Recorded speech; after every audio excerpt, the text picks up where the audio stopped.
everybody. Welcome to another episode of Still Roses podcast. This podcast was created for women by women. You have Jenny with you today. Thank you so much for joining us again for another episode. We have a guest with us today, Laura. Laura, I'd love it if you introduce yourself to the listeners and just tell them a little bit about yourself. Hi, and thank you for having me. My name is Laura Ibragimova, and I am a health and wellness, what's the word? Just Coach?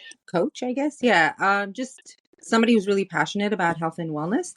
And by training, I have a background in health and nutrition and public health policy. I'm also a huge advocate for women's health and really here to talk about a very important topic. So thank you so much for having me. Grateful that you were able to come. So, for all the listeners, Laura and I had actually tried, I think over the course of 2023, had tried to connect multiple times. I was always having scheduling conflicts, and then my kids were home, and it was always like issues on my side. And then after a little while, I had this light bulb moment of like, I would love to have Laura come to the podcast. So I got like really into being like, let's connect, like let's make sure that we do this because what Laura is working on hits close to home for me. You've heard, if you listen to any of the episodes from season 1, you would have heard me talk about my health and in relation to going through my endometriosis journey, basically in 2023, and trying to get to a point of not solve, I almost resolution, some help with the disease itself and the symptoms that I was experiencing. And Laura and I had connected on that level and had really had that shared experience of having endometriosis. So Laura, if you want to share a little bit about your story there. Yeah, so I'm part of the group of patients with endometriosis who had no idea that this condition existed and didn't really suffer too much from the traditional symptoms of severe pain. I had predominantly serious digestive issues. So I, for many years was going undiagnosed and just knew something was wrong. And then in my early 20s, I had felt this very dull, throbbing pain that would just, come back and go, and just, every now and then would just come and go. And I figured I should probably just get it checked. And made an appointment with my gynecologist, and I mentioned to her what I was feeling. And so she had the hunch to do a sonogram, and we did the sonogram, and in the imaging found that there was about a 5 to 6 centimeter like dark complex cyst on my right ovary. And that's the first time I ever heard the word endometriosis, and had never heard of it, didn't really understand what the condition meant for me. But she suggested that I really meet with some surgeons to have it removed. So 6 months later, I actually, within that time found a doctor and was had the surgery and was officially diagnosed with stage 3. And then was told that, this is really a disease that will own me. I had no real understanding of the condition. I wasn't really educated on it, even with my surgeons. It was just, here's the condition that you've been diagnosed with, and here's the medication that you have to take, and then come back to us when you want to get pregnant. So I was basically, just told, go home. And that's what I did. And none of the medication really helped me along the way. I still continued to feel symptoms. I ended up having the symptoms, kind of progress over time. And even with the medication, I ended up 10 years later having to have another procedure, and then was diagnosed again at stage 4.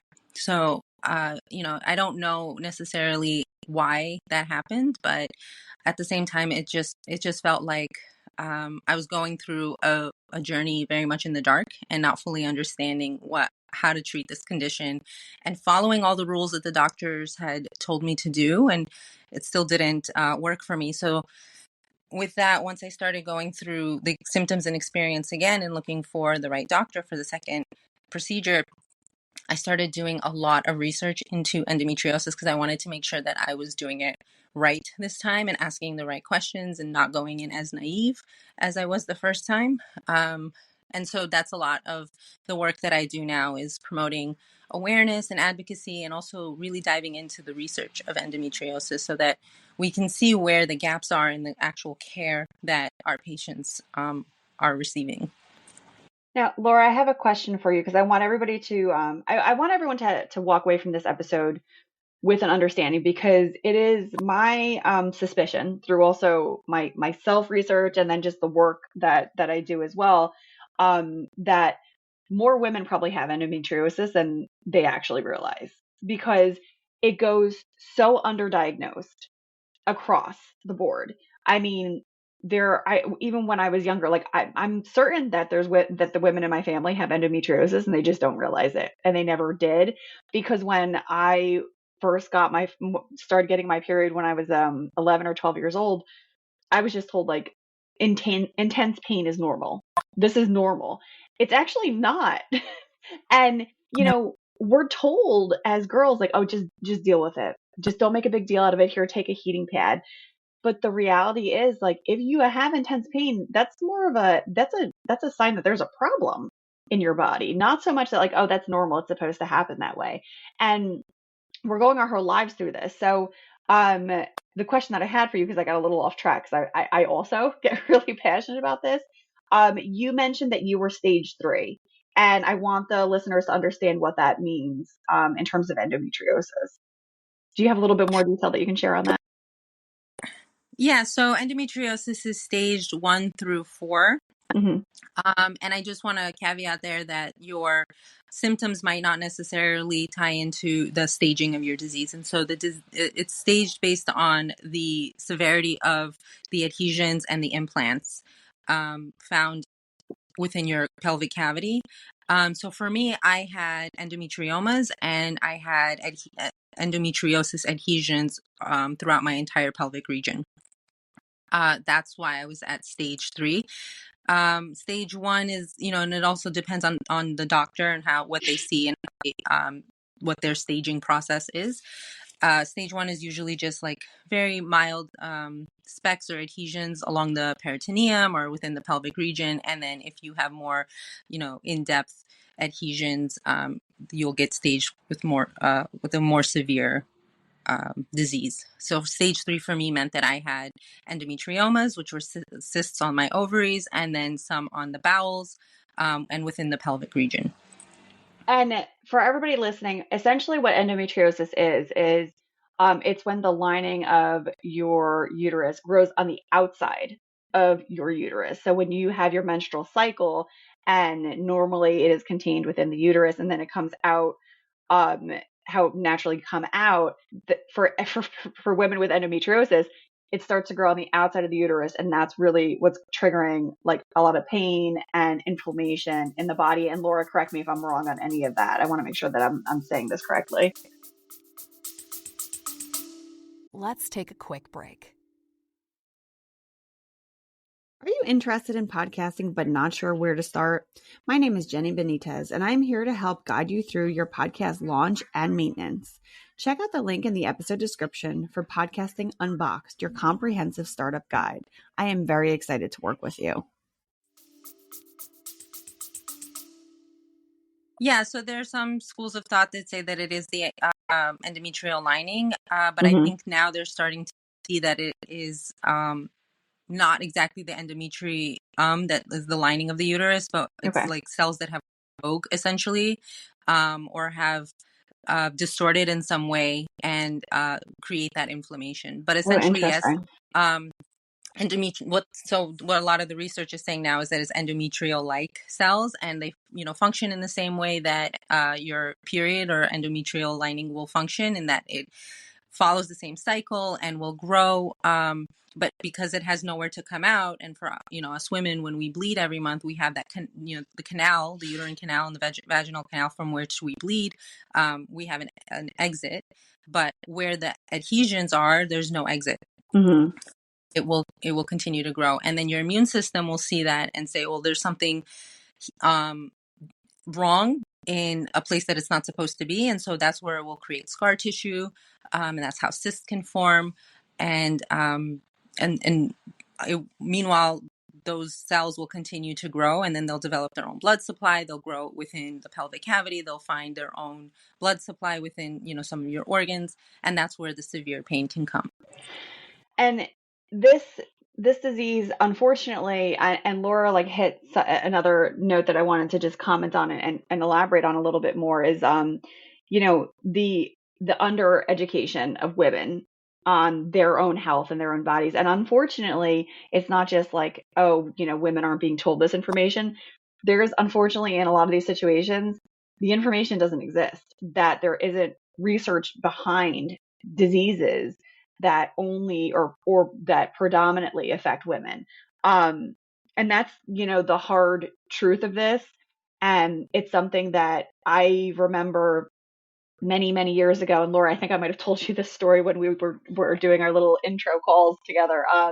Was that I remember I was really shocked when I think it was about 7 or 8 years ago. One of my relatives had she had her first child, and it was, she jumped through so many hoops to get pregnant, and it was just a really long journey for her. And she had her daughter, and after she had preeclampsia so badly that she lost her vision.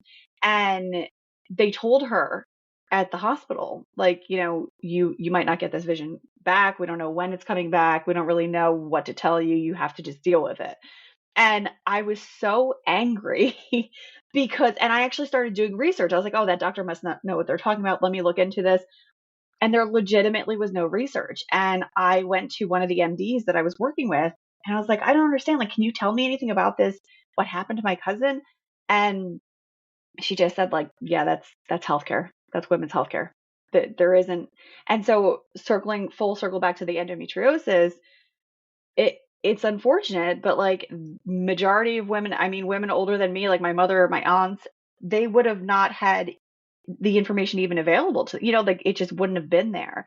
And I know when I had found out that I had endometriosis, the doctor told me and just sort of like kind of was like, oh, hey, yeah, we saw some endometrium when we went in there for your cyst. Because I had a cyst and they were going in to take that out. And he was like, oh, we were shocked at how much endometrium you had in your system, but we got it all. Okay, take care. And that was it. Like there was no, by the way, this is a disease you will live with through your whole life. There was no information about this causing infertility. There was no information about the extent of the damage that could be caused by this disease. And it's shocking. It's like appalling at the lack of information there. Yeah, I think, and throughout all my research and conversations that I've had with patients and in the medical community, there's really no dedicated course in medical school to endometriosis, and women's health, research that only started in the 1990s, where, there were some mandates to require that more research be applied to women. Prior to that, all research had mainly been done on men and then just theoretically been applied to women. But the reality is our bodies are very different. How we interact with the environment is also different. The medications that we absorb is very different. And so most of the research that we see doesn't apply to women. And you should take it with a grain of salt. Men's bodies are bigger. They metabolize differently. Their hormone cycle is different. So that's one of the things is that, of course, there's not a lot of research, and there's also not a lot of research dollars moving towards women's health either. And so without the funding, how are we supposed to conduct these studies? So that's a huge challenge. Medical schools don't prioritize it either. I think with some of the, med students that I've spoken to or learned about their coursework, they get maybe one page out of their medical, books that they study from to talk about endometriosis and maybe one question on an exam, and that's it. It's a very complex disease. There's a lot of intricacies. It's primarily found in the pelvic region, but it can grow elsewhere throughout the body. And it's not because of, just endometrium finding its way out of the system, out of the uterus. It's actually due to more of a dysregulated immune system. So it's a systemic issue, according to the research, but that's not what doctors are treating it as or even speaking about it as. So there's a huge disconnect between endometriosis, the reality of the disease, and the pathophysiology of the disease, and how it is perceived and treated in the medical world. And that's unfortunate. Yeah, that was what you just said was so important to the story of this, and even the story of women's healthcare in general. And one thing I do want to highlight too, especially like for the listeners who probably don't know this, because I only know what I'm about to say because of the work I do, and I know Laura's in the work too. So, um, clinical studies, when you hear when you hear those where they say like, oh, clinical trials were done or clinical studies were done and drugs are being tested, there's a process to products and medicine coming out to market, and the process, essentially you have to go through research and clinical studies, and there's different phases, and through each phase there's reviews that happen, and there's a lot of years and manpower and just stuff that gets put behind bringing products to market. But what Laura said, and I want to highlight this, is that clinical studies don't include women. Now I don't know if there's a shift in a better direction here, but I know that historically to date that clinical studies shied away from having women, and some of them didn't even barred women from being part of them because our bodies are different than men's. As Laura said, like we break things down differently. Our hormones are different. Like everything that about us, we process things differently than men. So when you hear information that was based off of a clinical study, it might not have been, it might not be applicable, and it wouldn't be applicable to us. And there's also, I recently was in touch with another doctor who had said that like there is no research on how products are affecting our menstrual cycles. And like, like that's not something that they look into. It's just not part of the discussion. They don't even think about it. And it's crazy because then this stuff is marketed to us. And all of our physicians, as Laura said, like they're not trained particularly like to know and understand like, okay, well, how is this affecting a woman, or like that sort of thing. And it will, not to say, and I don't want to take anything away from our doctors and medical personnel, because they're great and there's a lot of really fantastic people out there, but if the training isn't there, then they really can't work to the best of their ability. Laura, there was something else I wanted you to go into a little bit, because you touched on it, and I touched on it regarding like, there's no clear education when you got the diagnosis for endometriosis, and you went through like the first set of like treatment where it really didn't work and everything, and then you said, at I wasn't going to let that happen again, and I was going to self-educate. Now I'm really big on that too, because I'm like, if I'm going to make a mistake once, let me make sure that I understand what's going on.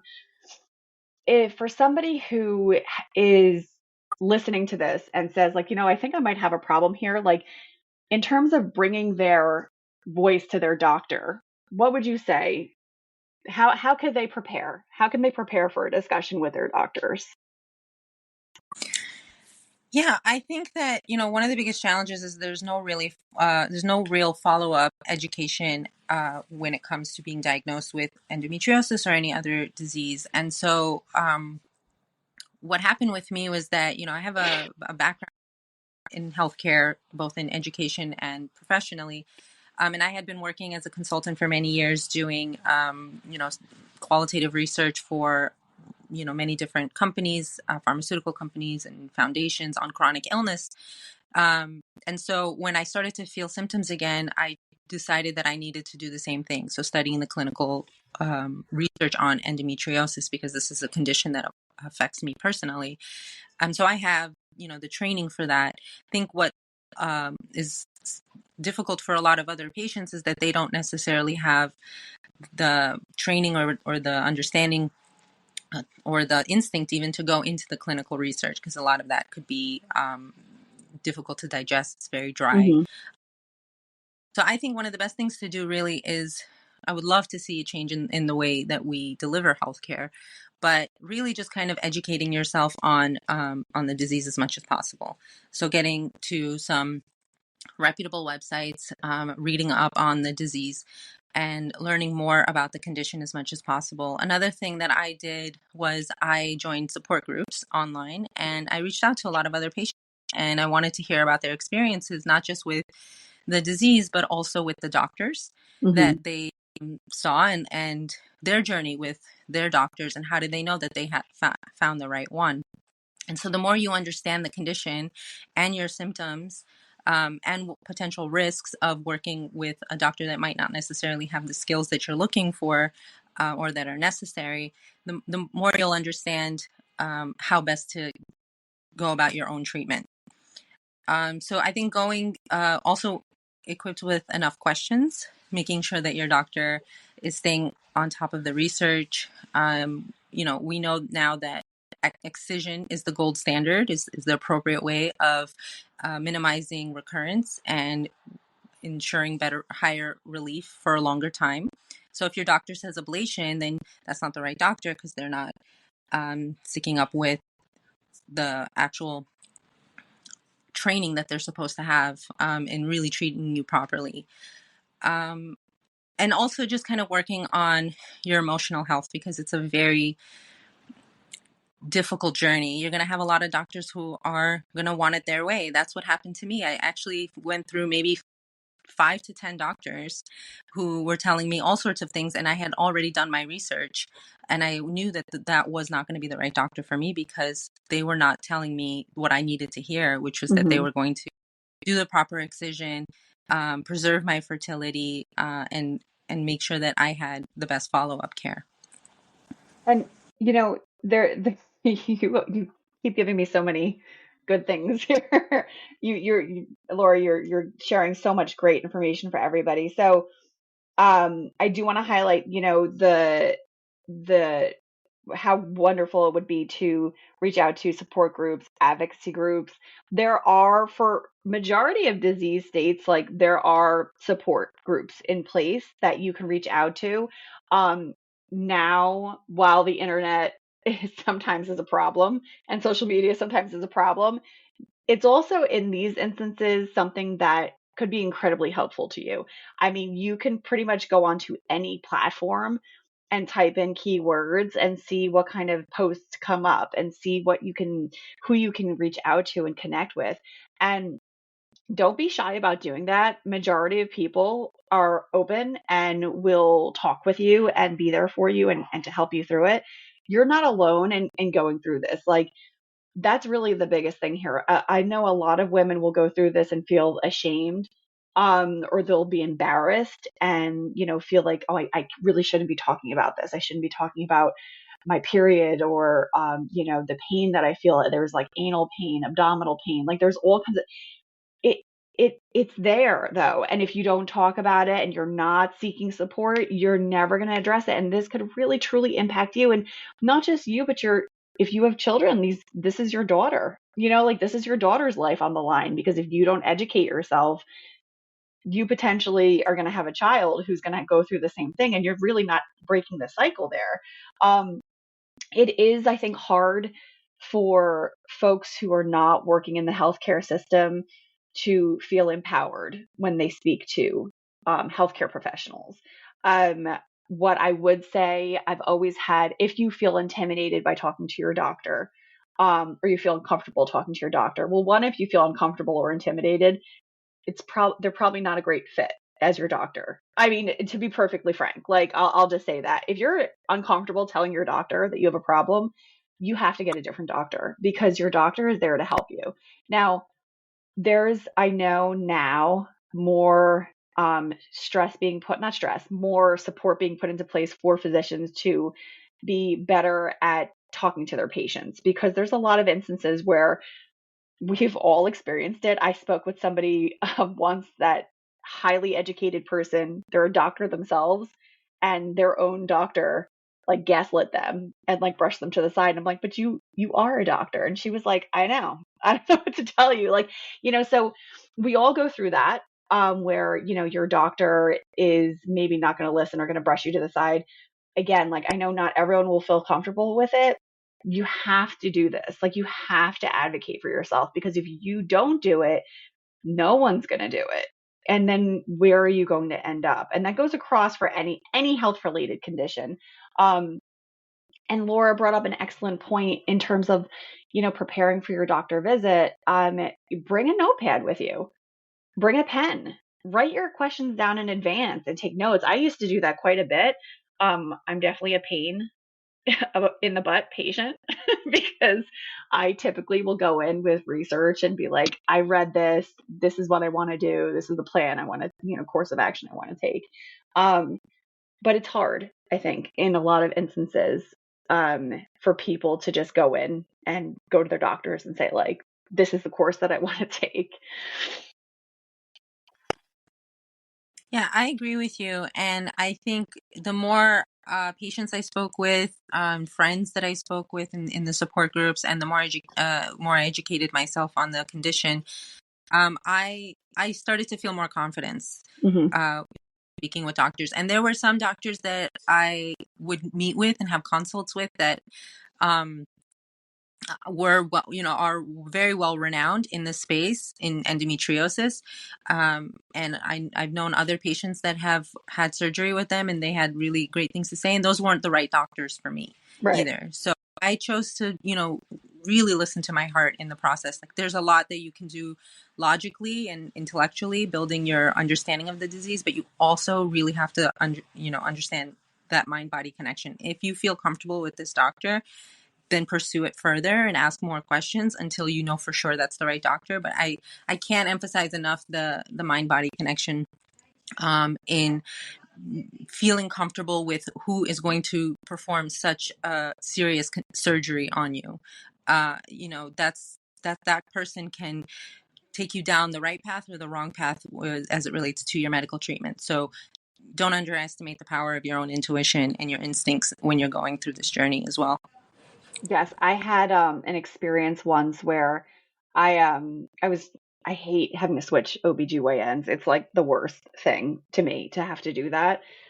Because as you just said, like, when you get comfortable with somebody, like, it's just, you like that person, and it's the vibe too. And you know, that's another thing. Like, I think I'm going to say back in the day, because that's how I think of my parents' generation. But like, back in the day, there was like, what, one town doctor. That's always what I'm being told. But there was like one doctor that everybody saw, and that was it. Like, didn't matter if you liked them or not, that was your doctor. And there's a whole generation of people right now in their 60s and 70s and 80s that are just like, oh, well, this person's been my doctor for 30 years. I'm just going to stick with them. And I'm like, oh my gosh, but they're like really outdated, and you could be getting better care somewhere else. So don't get hung up on like, well, this person was my mom's doctor and my aunt's doctor, and, and treated my whole family. Like, I'm just going to stick here. Or I've been with them forever. I don't feel like changing. Now, like, you don't have to go that route. Like, you need to be comfortable for yourself. I had an experience where I was switching my doctor, and I just looked for somebody who was in like close proximity to my job. So I was like, oh, I'm gonna go, during the day to the appointment. It'll be easier. And so I just picked that way. And I remember I went for my annual exam, and I walked out of there, and I was like, I literally got like the worst vibe. I'm never gonna go back to that office. And I never did. And you have to really, as Laura said, like, just know yourself, and really, like, if you feel like that, that's your intuition saying like, this is not a right fit. Like, don't go back to this person. Um, it's incredibly important to be an active participant in your healthcare. Don't be passive. Don't just take what someone's telling you as like, well, this is it. I have told other stories of health related incidents with my kids where, with my daughter, when she was 5 weeks old, I was basically told by about four or five doctors in one day, that I was just overreacting and that I should just wait it out. And I just knew that that was not right. And I knew something was wrong. And lo and behold, I took her to the emergency room, and if I had waited, she would have been incredibly ill. and we could have lost her. So you really have to listen to your instinct. And we're told a lot as women to kind of like, you know, not to listen to it and to just be, submissive, do what you're told. And in relation to your health, I mean, in relation to everything, you shouldn't be doing that. But for your health, it's especially important for you to really put your foot down and say, like, I know this is how I feel, and I will find a doctor that's going to fill that need. Laura, you talked about, the mind body connection a little bit and emotional health. And I wanted to get just a little bit more from you on that, because I know that you do have this great background in health and wellness overall. Any advice to the listeners on, caring for their mental health as they're going through, if they think they have endometriosis or trying to deal with a diagnosis of endometriosis? Yeah, I think mental health is a huge aspect of or treating taking care of yourself, and a huge component of making sure that your endometriosis doesn't progress. Women with endometriosis are more likely to experience depression and anxiety, and I'm sure a lot of that stems from the pain that they're feeling on a constant basis, but also a lot of the gaslighting that they experience from the medical community and even other people in their environment. What worked really well for me was really just kind of taking inventory of my lifestyle and seeing the areas of my life that I felt were really stressful, that I could kind of stop doing that. So for me, I was working a really, really stressful job. And I realized that I was burning out, and that was actually exacerbating my symptoms. So that's when I actually realized that this wasn't the right job for me. I know that's not necessarily easy for everyone to do, but it's really important that you manage your stress well in any way that you can. I do yoga and meditation as well, so I think that's really important and an easy enough way for anyone to really start to apply strategies to relieve stress, calm the body down, calm the central nervous system down. Getting better sleep is also important. Surrounding yourself with positive people who are uplifting, and then finding things that really bring you joy. So for me, spending time in nature, I absolutely love spending time in nature and being in more positive environments that are just so serene and calming. So whatever that is for you that brings you joy, whether that's knitting or running or low impact exercise or whatever, just spending time with the right people, I think is really important. But taking care of yourself is one of the best methods of treatment for endometriosis, I think. It's interesting because there's so much research out there about this, but the impact that stress has on your body is insane. Like, I mean, it truly is like the craziest thing. And it could literally kill you. Like, I mean, stress could actually kill you. And I'm not just talking like, oh, you get so stressed out that you like, oh, you have a heart attack. No, I mean like literally in your body, it could like your cortisol levels go up, your inflammation is going to go up immediately. My sister-in-law talks about that all the time. She's immunocompromised, and she said she can feel her body reacting almost like a rash when she gets stressed out, because the inflammation goes up and then her hormones start to react to it. And she's like, it's just like a slow slide down the bad side of the hill when you're in that scenario. Disconnecting yourself from stress, I think for a lot of people it's almost like they're so used to it that to not be stressed out would feel strange, which is part of the problem. I had heard in some courses that I took and some of the research that was presented, it said that cortisol is addictive. It's an addictive substance, really, in your body. And the more stressed out that you get, the more cortisol is released into your body. And then your body gets used to this state of just intensity and intense stress. And when you are detoxing from that, and let's say like you're trying to step away and ease back, and as you said, like implement meditation and yoga and do things for yourself that'll help relieve that, it feels wrong almost to some people. And it feels like, oh, this isn't right. I'm doing something wrong here. Over the past year, I started it in the summer of 2023. And by the time this airs, it'll probably be about a year or so that I have been um, implementing meditation into my almost daily, not every day, but I'm trying. Um, and the impact that it's had, like mentally and physically, and just like what it does to myself and my family. When I meditate, everybody's happier because I've had that time to really realign myself. And I think it does help your health. And I think it has a big impact because I will also share this. And, Laura, after you started talking about it, I started thinking more about it. My endometriosis symptoms have subsided quite a bit, like quite significantly over the past 2 months or so. And there's probably a direct relationship there to how I've scaled back on stress and how I'm approaching my day-to-day life. I do make it a point, it's a priority for me to be present and to be in the moment and to be paying attention to what I'm doing. I habitually was like a multitasker before, and I consistently was like, well, I'm have to do this, but I'm going to also do this at the same time. And I would basically be like half-assing everything. And it wasn't good for anybody. And over the course of the past like year or so, stepping away from that, like I've noticed a huge difference in my whole overall wellness just because of that.